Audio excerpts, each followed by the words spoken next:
那台中大巨蛋的地点确定了，就伫个水南经贸园区。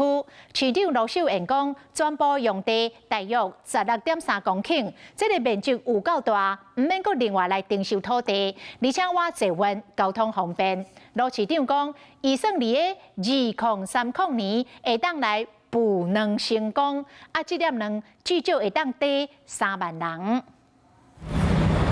台中中央公园边的篮球场边还有一块真大地空地，到2030年才有可能出现台中人期待真久的大巨蛋。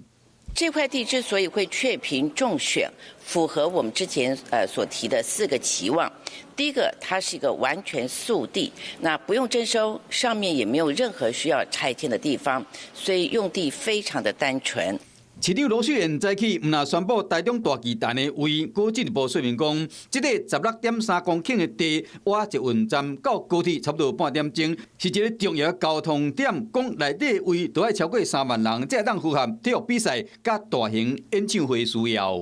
蛮不错的、就是毕竟离家里可能近，就不用说可能还要走很远，或者是离开外县市才会到。我觉得是台中的一个地标，我觉得观光会增多，就业机会可能也会有一点。